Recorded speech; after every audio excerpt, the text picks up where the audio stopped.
We are indeed fortunate today to be joined by two extraordinary and, as we will soon see, very provocative figures, both whom have received training in classical traditions in the shade of scholars, Sufis, and artists from the Indus Valley to Iran and the Arabic-speaking world. And it has indeed been a pleasure to get to know them in the past few months and weeks. In being asked to moderate this panel, I began reflecting, based on my own work on sacred spaces, on the question of what really distinguishes Islamic traditional art from what we have today. Many of us intrinsically experience what we see as excellence, beauty, or harmony when we are in the sohbat, the company, of a piece of art which is bound to a spiritual or sacred tradition. Whether painting, architecture, the culinary arts, etc. But it's very difficult to grasp what it is about Behzad's miniature or Hazrat Bahauddin Zakaria Multani Qalsa Siru's shrine, or food served at a langar that leaves an impression on our hearts. After all, what we call Islamic art today has absorbed so many diverse aesthetic traditions, from the Hindu Shahis of the Peshawar Valley to the Vandals of Spain. Can we have yes, thank you. I was reminded of a story from my fieldwork from Matiari, the medieval town north of Hyderabad. If you have not had the opportunity to visit, I would thoroughly recommend it. It's one of the great sacred sites of Sindh. When a great Sufi, Khwaja Abdul Rahim Kandahari, grandson of the great female saint and scholar Bibi Sahiba Kalan of Kabul and Kandahar, who's one of my all-time favorite figures, when he passed away over 100 years ago, his successor, Hazrat Abdul Halim, commissioned the stunning shrine that you see before you, which now marks the landscape on the ancient road from Hyderabad to Hala. At 114 feet, it was once the highest shrine dome in Sindh. Oral histories tell us that the architect and mason was especially selected, not only for his skills and ingenuity, but for his extreme piety and for his spiritual attainments. The very act of constructing the monument was an act of ibadat, and the production of something which had the ability to act as a reminder of the divine presence. And here think of the word dhikr, meaning remembrance. After much reflection, it was decided that the monument would be based on two historical predecessors. The base, as you can see, was taken from the shrine of Shah Bahauddin Zakaria Multani, which dominates the landscape of Multan. The dome from a lesser known yet spectacular shrine of Muhammad Shah Jilani near Mirpur Khas. Now today we may say that the artist lacks imagination, originality, and vision, but his contemporaries would say that he masterfully brought together the taste of two spiritual traditions, each one with its own manifestation of ihsan, or excellence. Each artisan and worker involved in the shrine's construction was required to be constantly in a state of ritual purity. In fact, even those who mixed the materials in order to make the bricks performed ablutions before their work. And after every 3 rows of bricks was laid, all of the workers offered 2 rakats of prayer. During the course of the construction, the mason passed away.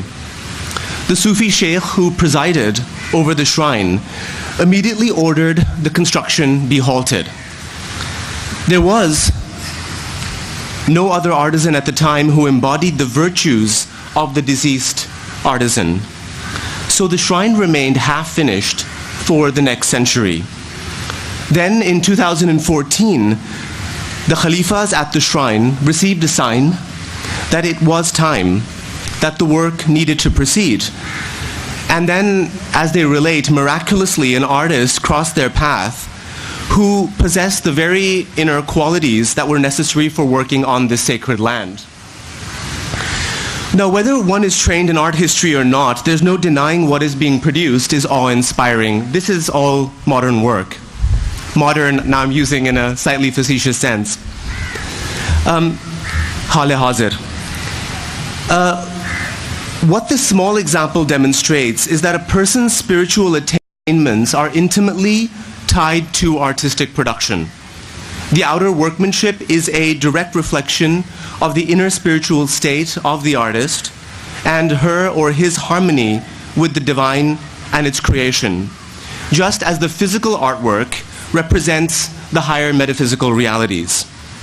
And the artist sees herself or himself as but one insignificant link on a chain that goes back millennia, honored to work on a canvas that is much greater and more ancient than the artist can ever conceive. In the case of Martiari, the artist is actually working on a sanctified platform. With this personal reflection, I will hand it over to our honored guests. Rizwanullah Khan. Jazakallah. Thank you, Dr. Ziad. So we can, I'm going to show you an introductory slideshow to Islamic art, just because a lot of people are not very familiar with what is Islamic art. And as the slideshow is in English, I will speak in Urdu, inshallah, as far as possible. تو بہت سارے لوگ واقف نہیں ہیں Islamic art سے کہ کیا ہوتی ہے، اور میں خود بھی اس سے واقف نہیں تھا ایک زمانے میں. اتفاقاً ملتان میں اس سے میرا سابقہ پڑا اور اس سے محبت ہو گئی اور اس کے بارے میں جانا، اور پھر اسے میری خوش قسمتی ہے کہ اللہ تعالیٰ نے مجھے توفیق دی کہ ہم نے اسے جامعہ کراچی میں نافذ کیا اس کے پروگرام کو. تو آپ یہ دیکھیے کہ میں ساتھ ساتھ اس کے بارے میں کچھ آپ کو کی وضاحت کرتا جاؤں گا اور پھر ڈاکٹر صاحب کی تقریر ہم سنیں گے. تو اسلام کی جو بنیادی جو عناصر ہیں اسلامک آرٹ کے وہ یہ ہیں. آپ مراکش چلے جائیں یا ملیشیا چلے جائیں، یعنی مشرق مغرب اسلامی دنیا میں یہی تین عناصر ہیں جن سے اسلامک آرٹ کی. Can we go back please Shabnam to the previous. تو یہی تین عناصر ہیں اسلامک آرٹ کی زبان میں جو استعمال ہوتی ہے پوری مسلم دنیا میں. اور یہ جو زبان ہے یہ بھی کافی قدیم ہے. اسی زمانے میں تبا تابعین کے زمانے میں یہ زبان ایجاد ہو چکی تھی اور اسی طرح استعمال ہو رہی تھی. اس میں ظاہر تبدیلیاں آتی ہیں، ترقیاں ہوتی ہیں، مگر وہی بنیادی زبان ہے. اسے آپ اپنے ذہن میں بٹھا لیں تو آپ کو باقی چیزوں میں آسانی ہوگی. ٹھیک، بسم اللہ. اوکے.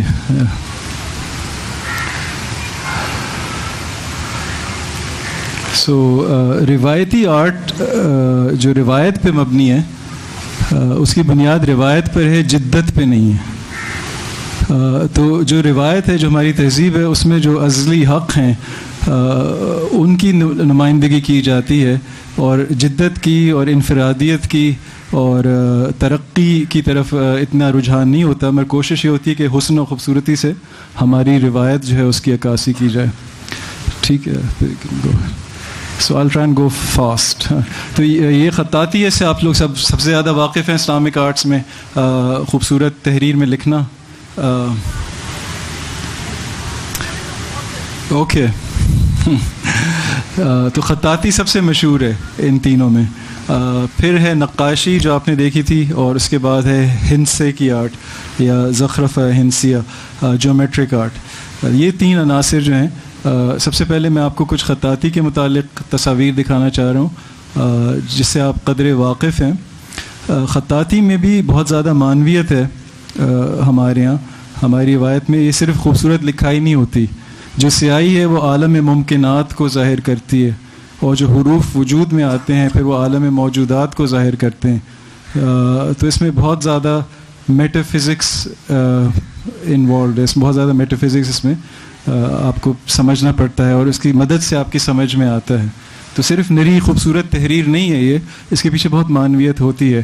اسی طرح جو حروف شروع کیے جاتے ہیں تو قلم کو اس طرح رکھا جاتا ہے جیسے الف بنا رہے ہوں، اور جب حروف کو جب آپ تحریر اپنی ختم کرتے ہیں تب بھی قلم اسی طرح ہوتا ہے جس طرح الف بنا رہے ہوں. تو هو الاول هو الاخر. کہ یہ خط کوفی ہے. اس کی قدیم صورت جو آپ لوگوں کے سیدھے ہاتھ پر ہے یہ حضرت سیدنا عثمان رضی اللہ عنہ کے ہاتھ کی تحریر ہے. اور اس کی جدید ایک صورت، جدید اس کی بہت ساری صورتیں ہیں جو آپ کے بائیں ہاتھ پہ ہے. خط کوفی کہ شہر کوفہ سے بعد میں وابستہ ہو گیا تھا اس لیے کوفی کہلاتا ہے، ورنہ اس سے پہلے سے مسلمان اسے کر رہے تھے. صحابہ کرام اسی خط میں لکھتے تھے. اور یہ آج کل جو معروف کوفی ہے، خط کوفی، جو سب سے زیادہ معروف صورت، اس کی مشہور صورت ہے وہ یہ ہے، اس میں لا حول ولا قوت الا باللہ لکھا ہوا ہے، جو آپ غالباً پڑھ سکیں گے. عموماً خط کوفی میں نقطے نہیں لگائے جاتے. یہ دو خط ہیں جو کافی مستمل ہیں. جو لال رنگ میں تحریر ہے وہ ترکی کا ایک خط ہے، خط دیوانی، کیونکہ دفتروں میں دیوان خانوں میں استعمال ہوتا تھا. اور جو نیچے خط ہے وہ اردو میں مشتمل ہے، خط نستعلیق، جو کہ ایران میں ایجاد ہوا تھا. اب ہے نقاشی. یہ بہت سارے ناموں سے پکاری جاتی ہے. ہمارے یہاں ملتان میں اور پاکستان کے دوسرے علاقوں میں سے نقاشی کہتے ہیں، ورنہ اسے اسلامی، رومی، تہذیب، it's known by very many different names. ٹھیک ہے.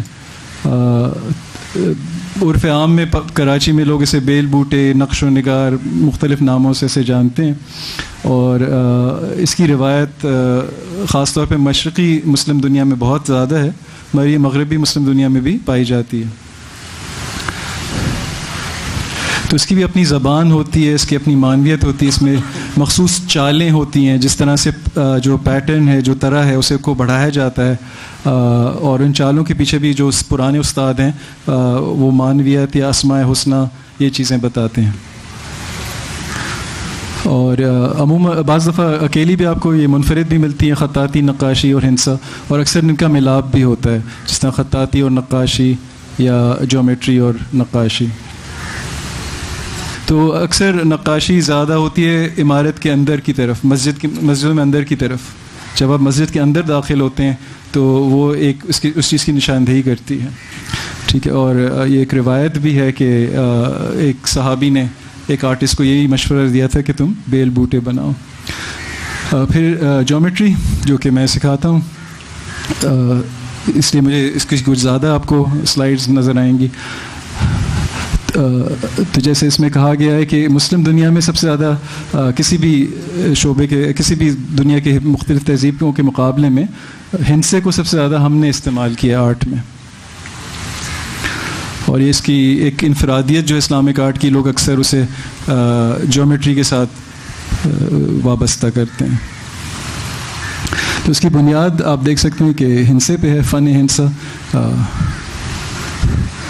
اور پھر اس کی جو اس کا جو استعمال ہے، اس کی جو اپلیکیشن ہے، وہ ہر چیز پر ہے، عمارتوں سے لے کر برتنوں تک، کپڑوں سے لے کر آپ کے ساز و سامان تک. ٹھیک ہے.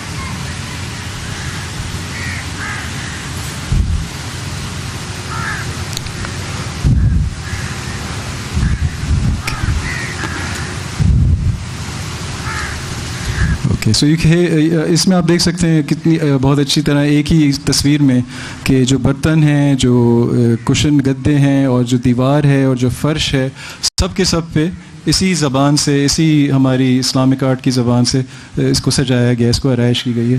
اور یہ بھی جو ہے اس کے جو ستارے اور اس کے جو مختلف اشکال ہیں، یہ بے معنی نہیں ہیں.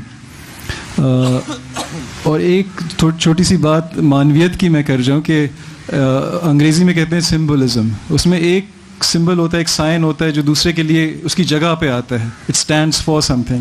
مگر ہمارے لفظ معنویت، اس کے بالکل الگ معنی ہو جاتے ہیں، یہ بالکل الگ موضوع بن جاتا ہے کہ ہماری جو چیز کی جاتی ہے وہ تصور یہ ہے کہ ہر چیز معنی خیز ہے.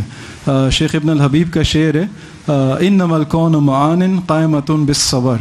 بے شک جو کچھ کائنات میں ہے وہ معنی ہے جو کہ تصویروں میں اللہ تعالیٰ نے قائم کیا ہوا ہے. اور یہ آپ کو قرآن شریف کی آیت کا ہی ترجمہ ہے کہ جو کچھ زمین و آسمان اس کے درمیان میں ہے وہ نشانیاں ہیں اللہ تعالیٰ کی. سو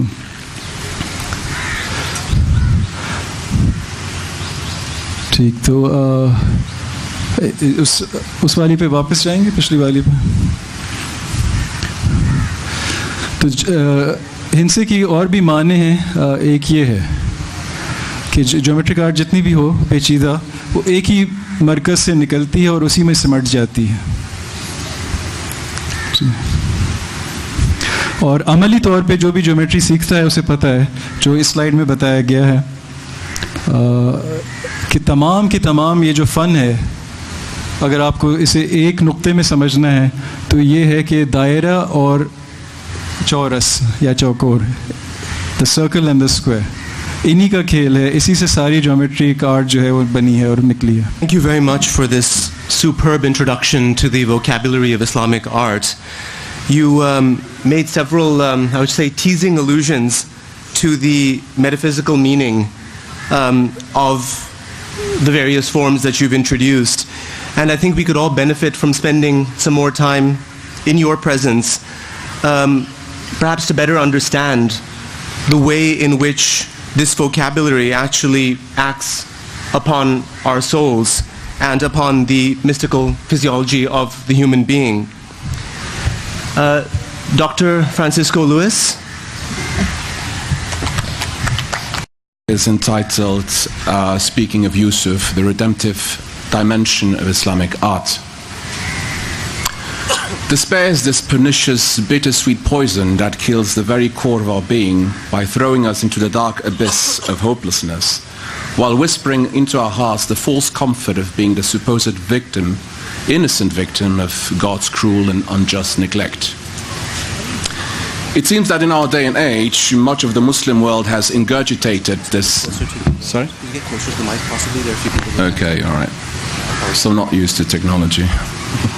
So it seems that in our day and age, much of the Muslim world has ingurgitated the satanic venom in substantial enough quantities to blacken the hearts and veil them from any ray of redemptive hope. It is not difficult to understand why. On the one hand, we have the enduring onslaught on traditional civilizations by the Western powers and their willing lackeys spreading their bloodthirsty, idolatrous cult of modernity at the expense of millions of innocent lives. On the other hand, in our own lands, we have on the right the westernized neoliberal catamite elites of the empire and the sectarianism of the merchants of the sacred. And on the left, a morally bankrupt bourgeois elite that preaches the merits of the genocidal cult of Marxism and the destruction of the traditional family while ignoring the working class it claims to care so much about, while trampling on all things that class holds sacred. All, however, share a common passion for ugliness in both form and action, a boundless slavish imitation of the modern West, and hate for sacred tradition and the arts that have their roots in it. Theirs is the reduction of the human being to a mere economic unit, stripped of all connection to the transcendent and deprived of any access to beauty. After all, the nihilistic Western bourgeois art scene will tell you that beauty is in the eye of the beholder and that anything can be beautiful, even the abject, modern, anti-human architecture that surrounds us and suffocates us daily. In this, they don't differ much from the practitioners of the left tantric path and their heretical belief that the abject and ugly is beautiful. In fact, in Marina Abramovich, we find the bridge between these two cults of ugliness. Surrounded as we are by such destructive forces, how are we not to choose the self-destructive path of despair? How can we not be tempted by the whispers of the desperate one, Iblis, when each day we are being told in no ambiguous terms that 14 centuries of Islamic civilization are not good enough to clothe us, house us, give us an education system, and feed our innermost need for redemptive beauty? How many times have I not cried at the state of our societies? But then, in those dark hours, I hear within my heart the soft voice of Hafiz, Qudus Sirahu. یوسف گم گشته باز آید به کنعان غم مخور کلبه احزان شود روزی گلستان غم مخور. Lost Joseph shall return to Canaan, grieve not. The cottage of gloom one day shall become a rose garden, grieve not. And then I remembered that this isn't the first time the Islamic world had to face such challenges.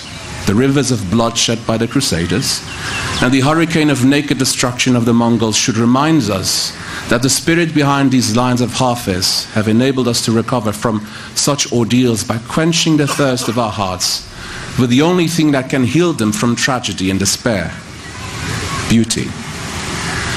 The well of sacred tradition with its numerous arts has always been the hospital of the hearts.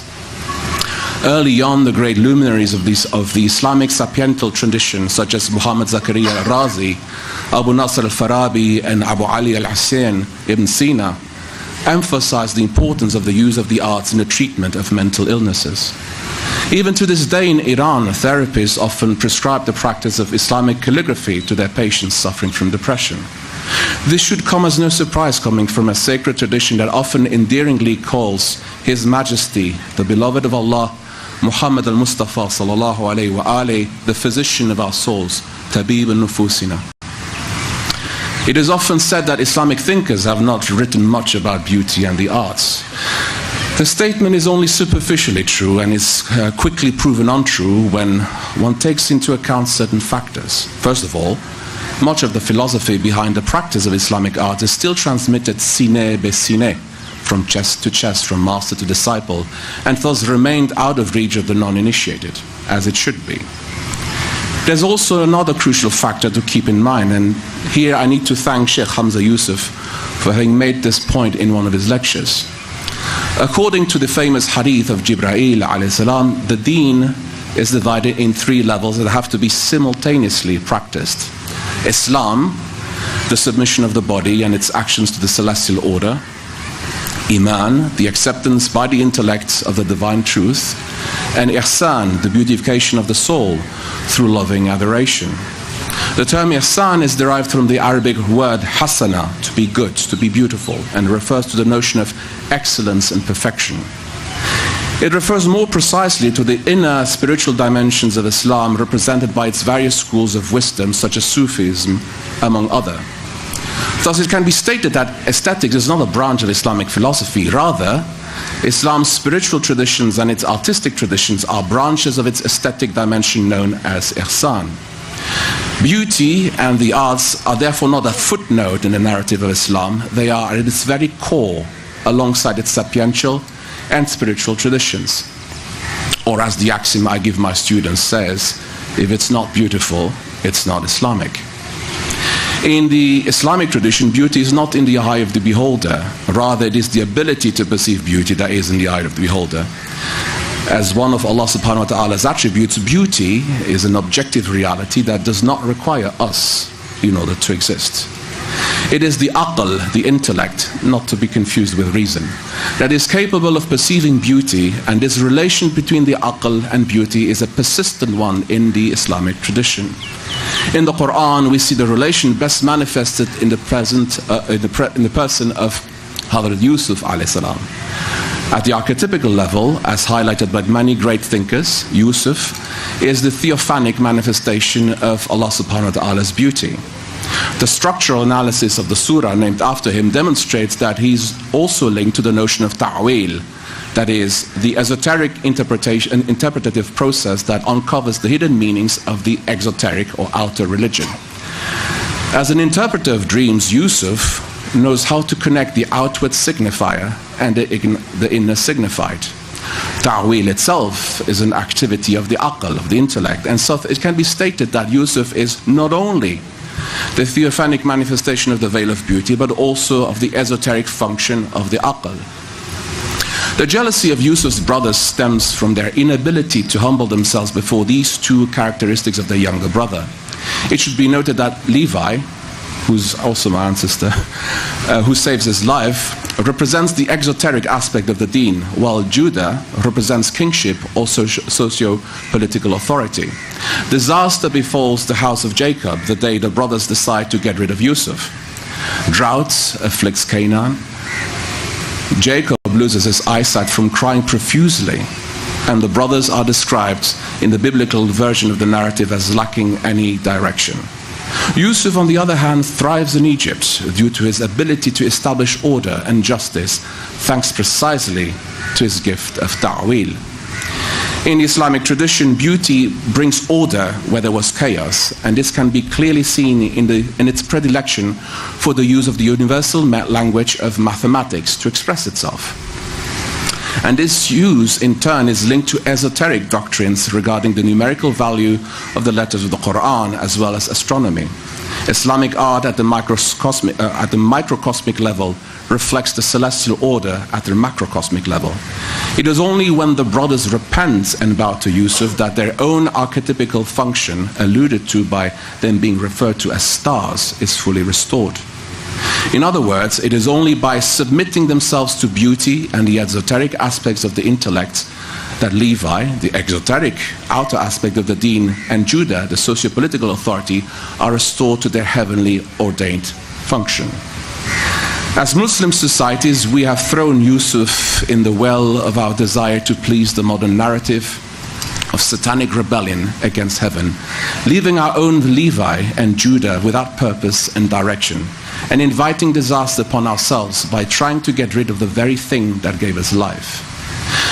The journey toward the safe face of Yusuf to seek his forgiveness starts within ourselves by the simultaneous practice of the arts of our sacred tradition and the spiritual discipline that goes with it. Already everywhere in the Muslim world, encouraging signs of a return to Islam's authentic artistic and spiritual tradition can be seen. After almost a century of aggressive secularism, Turkey's youth is rediscovering the Islamic arts rooted in its spiritual tradition. The practice of the Islamic art is now emerging everywhere as a powerful antidote to despair because of its ability to bring order at the macrocosmic level and drive away the forces of chaos. When enough people start doing this at their own level, and as this movement grows, it affects the rest of society positively.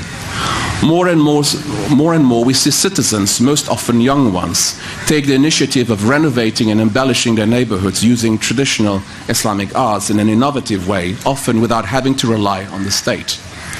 The beauty instilled in people's lives through these actions drives away despair and improves the quality of everyone's life. And where it's not possible to use our Islamic architecture, these young artists clothe the nakedness of modern buildings with the grace of calligraphy and tahzeeb. In a city like Tehran that fell victim to the neoliberalism of the 90s, buildings originally designed to please the ever-tasteless palate of the westernized elites are being transformed by the brushes of countless young artists. I here wish to honor my wonderful young Tehrani friend, Mohammad Hossein Kishani, a talented calligrapher and tahzeeb artist in his early 20s. A student of the great Ustad Tonkabuni, this Batship as CG has volunteered year after year to help restore the shrine of Imam Hassan al-Askari alayhi salam in Samarra in Iraq. He continued to do so when the shrine was being attacked by ISIS. Instead of leaving, he and his friends continued to paint the walls and domes of the shrine while being shot at by the jihadists. Now that ISIS is experiencing its last dying breath, the work of my friend will stay on for centuries, inshallah ta'ala. Armed with brushes, paint, and selfless devotion, Muhammad and his friends showed us all the path out of despair. It's because of him and many others that I know that the future is ours, and that I don't despair. The return to tradition is not a return to the past, but rather a return to the very core of our being through the sacred teachings transmitted to us through an unbroken chain that starts with His Majesty, the beloved of Allah, Hazrat Muhammad al-Mustafa sallallahu alayhi wa alihi. Rooted in eternity, sacred tradition never needs to worry about catching up with the heedless and ever outdated pace of modernity. And long after modernity, with its long list of victims, will have breathed its last, that voice calling us from beyond the veil of time will still be there, inviting us to fulfill our own function as mirrors of Allah subhanahu wa ta'ala's beauty. Ya Yusuf al-Zaman, adrikni, adrikni, adrikni. Assalamu alaikum wa rahmatullahi wa barakatuh.